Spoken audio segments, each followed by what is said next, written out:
Hello friends, তোমরা সবাই কেমন আছো? আশা করি ভালো আছো। আমিও ভালো আছি। আজকে আবারও একটি নতুন ব্লগে তোমাদের সবাইকে স্বাগত জানাচ্ছি। আই হোপ ব্লগটি ভালো লাগবে।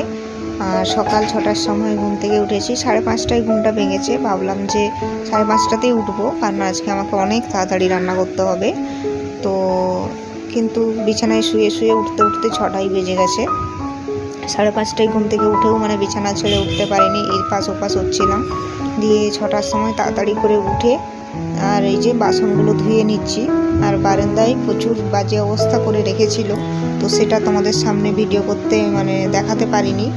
ওই যে আমের খোসা টোসা খেয়ে ফেলে পাশাপাশ ফেলে রেখেছে। আর আমার হচ্ছে যে কি বলতো, ডিম কিনে আনা হয়েছিল। ডিমটা ওই যে লাল ব্যাগটা দেখছো আমার পেছনের দিকে, তো ওটা বেঁধে করে ওখানে ভেতরেই রাখা ছিল। আমি কালকে ভেতর করতে ভুলে গেছি। তো সকালে উঠে দেখছি যে ডিমের ওই 2-4টা ডিমকে বের করে খেয়ে ফাটিয়ে এপাশ ওপাশ খোসা ফেলে রেখেছে। সকালবেলায় উঠে কারো যদি এরকম কিছু দেখতে হয়, তাহলে তার মাইন্ড কীরকম থাকবে একবার তোমরা বলো। তো কিছু করার নেই, সেগুলোকে তুলে করে আবার ফেললাম। আর তারপরে যে যত বাসন আছে তাড়াতাড়ি করে ধুয়ে নিচ্ছি। আর এটা কিন্তু আমার হাজব্যান্ডকে বলিনি যে ডিম এরকম 3-4টা ভাম বেড়ালে সে করে খেয়েছে বা নষ্ট করেছে। সে আমাকে প্রচুর গাল দেবে, কারণ আমি ভেতর করতে ভুলে গেছি। আর যেহেতু টাকা দিয়ে কিনে আনা হয়, যথেষ্ট খারাপ লাগে। সেদিন 2টো আম খেয়ে নিয়েছে একদম। কি আর বলবার, এই যে দেখছো ঝাড় দিয়ে যে তুলছি, ওই যে ঝুড়ির মধ্যে ছিল যত রকম পলিথিন কাগজ, কোনো কিছু খাওয়া হলে সেই ঠোঙাগুলো ওখানে রাখা হয়। পৌরসভা থেকে গাড়ি এলে সেগুলো ফেলে দেওয়া হয়। তো ওইগুলোকেও ঘাঁটাঘাঁটি করেছে। এত বাজে লাগছে। তো এই জায়গাটা না ধুলে হবে না। তো সকাল সকাল ভাবছি রান্না করতে হবে তাড়াতাড়ি, কিন্তু রান্নার আগে আমাকে এই জায়গাটা ভালো করে ধুতেও হবে। এত নোংরা হবে করেছে, হাঁটা চলা করার মতো মানসিকতা থাকছে না, পুরো গা ঘিন ঘিন করছে। তো তার জন্য এই জায়গাটা খুব সুন্দর করে ধুয়ে নিচ্ছি। তারপরে ধুয়ে দিয়ে রান্না বান্না করব। আর আজকে খুব তাড়াতাড়ি রান্না বলতে আমাকে 8:30-9টার মধ্যে রান্না করে দিতে। 8:30 কি 8টার মধ্যে রান্না করতে হবে। কেন বলো তো, আমার হাজব্যান্ড হচ্ছে খেয়ে 9টায় বেরিয়ে যাবে।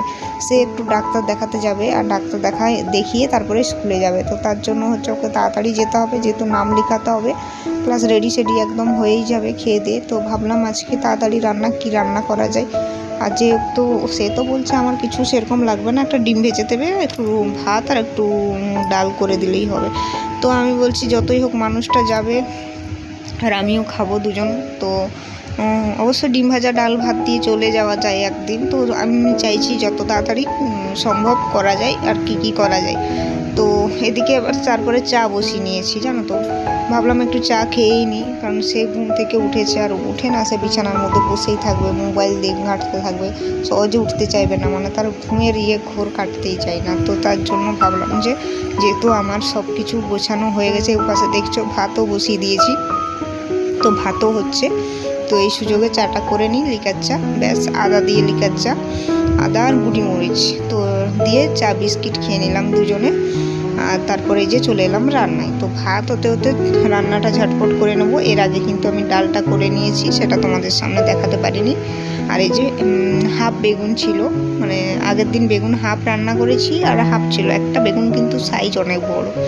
তো সেই বেগুনটাই কেটে আর ভাজছি। ভাবলাম বেগুন ভাজা করে দিই, একটু লাল লাল করে ভেজেছি দেখো। আর এই লাল লাল করে ভাজলে বেগুন ভাজার কিন্তু টেস্ট খুব ভালো লাগে। তারপরে ভাবলাম যে ডাল হয়ে গেছে, বেগুন ভাজা হচ্ছে, আর ডিম ভাজা করে দেবো। তারপরে মনে হলো না, একটু তরকারি করি, ডিম আলুর একটু তরকারি করে দিই, তাহলে ভালো লাগবে খেতে। আর আজকে ডিম আলু তরকারি বলতে ডিম আলুটা কুচি কুচি করে করছি, ডিম সেদ্ধ করে, গোটা ডিমের ঝোল নয়। এই ডিম আলুর তরকারিটা আমার কিন্তু আবার খুব ভালো লাগে। তো এই যে আলুটা কেটেছিলাম ছোট ছোট সাইজে, তো সেটা এখন খুব সুন্দর করে ভেজে নেব। আর ওই তেলেই করছি, যেহেতু হলুদ লবণ দেওয়াই আছে, তাও একটু হালকা লবণ দিয়ে দেব। আর হচ্ছে এখানে একটা ডিমকে ফাটিয়ে দিয়ে দেব। তো এই যে লবণ একটু দিয়ে আলুটা এখন খুব সুন্দর করে ভেজে নেব। আর তারপরে হচ্ছে যে ডিমটা একটু ভালো করে ধুয়ে নিচ্ছি। কি বলো তো, যেহেতু ডিমটা আনা হয়েছে, তো ধোয়া হয়নি সেরকমভাবে, তো একটু ভিমবার সে স্কচ বাইট দিয়ে খুব সুন্দর করে ধুয়ে নিলাম আলুটা ভাজতে ভাজতে। তারপরে এই যে ডিমটা দিয়ে দিলাম। এবার ডিম আলুটা একসাথে করে ভেজে নেব। তো তোমরা কারা এইভাবে তরকারি করে খাও আমাকে জানাবে। এটা কিন্তু খেতে খুব ভালো লাগে, বিশেষ করে বাচ্চাদেরও। তো মাঝে মধ্যে দেখবে হয়তো সবার যজন আছো বাড়িতে তটা ডিম নেই, কম আছে, হয়তো 3টে ডিম আছে, 5জন মানুষ আছো, তাহলে কিভাবে করবে? তখন তুমি এইভাবে করে নিতে পারো।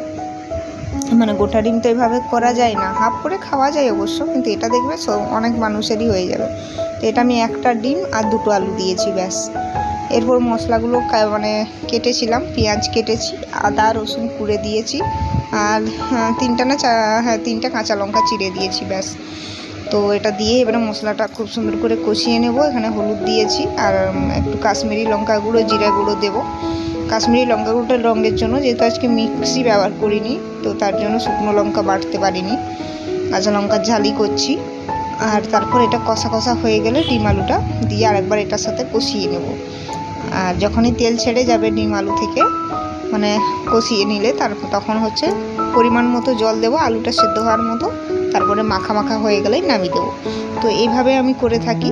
তো তোমরা কারা কীভাবে করো জানি না, কমেন্টে জানাবে রেসিপিটা কেমন হয়েছে।